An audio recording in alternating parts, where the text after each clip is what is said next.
Hi friends, welcome to Kanirani Traditional Indian Cooking. அன்பார்ந்த என் சகோதர சகோதரிகளுக்கு என்னுடைய அன்பார்ந்த வணக்கம். நான் இப்பொழுது ஒரு சமையலை பற்றி உங்களிடம் பேசப் போகின்றேன். அது என்ன சமையல் என்றால் வாழைக்காய் புட்டு எப்படி செய்வது என்பதை பார்ப்போம். வாங்க எல்லாரும் நம்ம வீடியோக்குள் போவோம். 4 வாழைக்காவை முதல்ல வேக வச்சிடணும்.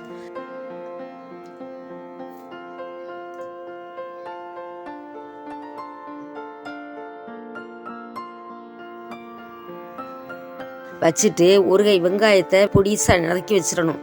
அப்புறம் ஒரு கை தேங்காயை துருவி வச்சுக்கிடணும்.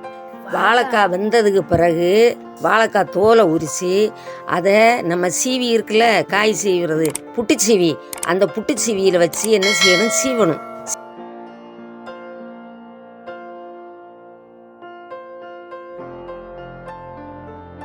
சீவி எடுத்து தனியாக வச்சுக்கிடணும். வச்சுக்கிட்டு எண்ணெய் சட்டியை அடுப்பில் வச்சு 2 டேபிள் ஸ்பூன் எண்ணெயை ஊற்றி அதில் கடுகு, கருவேப்பிலை, 2 பட்டை வத்தலை கிள்ளி போட்டு தாளிக்கணும்.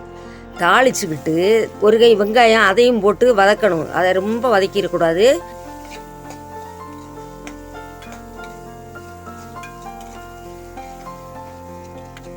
அடுப்பை சிம்மில் வச்சுக்கோங்க. வதக்கிக்கிட்டு சீவி வச்சுருக்கோம்ல அந்த வாழைக்காய் அதில் போட்டு 2 கிண்டு கிண்டிடணும்.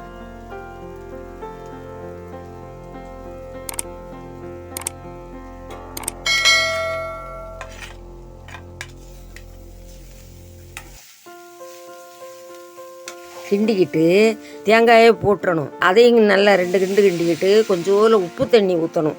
உப்பு தண்ணி தான் ஊற்றணும். உப்பு தண்ணி ஊற்றிட்டு அதை நல்லா கிண்டி அடுப்பை அமர்த்திக்கிட்டு எடுத்து கீழே வச்சிடணும்.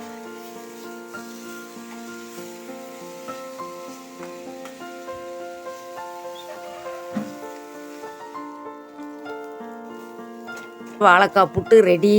ரொம்ப நல்லா இருக்கும். சாப்பிட்டு பாருங்கள். உங்களுக்கு சாப்பிட்டாலே எல்லாமே தெரிஞ்சு போயிடும் அது எப்படி இருக்குன்ற. ஆனால் எல்லாம் சிம்பிளான இதுதான், சிம்பிளாக செய்யக்கூடியது. அது நம்ம தற்சமயத்துக்கு இந்த பொருளெல்லாம் செய்யலாம். பெரிய பெரிய பொருள்கள் தான் செய்யணுன்றதெல்லாம் இல்லை. இந்த சிம்பிளான பொருளை செய்தே நமக்கு அன்னைக்குள்ள பொழுதுகளே கடத்திக்கிடலாம். பிள்ளைகளுக்கு ஸ்கூலுக்கு கொடுத்து விடலாம், எல்லாமே செய்யலாம். ஏன்னா இது சீக்கிரமாக செய்து முடிக்கக்கூடியது. எனக்கு சப்ஸ்கிரைப் பண்ணுங்க, பாருங்க. இன்னொரு நாளைக்கு இன்னொரு சமையலை பற்றி பேசுகின்றேன். வணக்கம். Thanks for watching.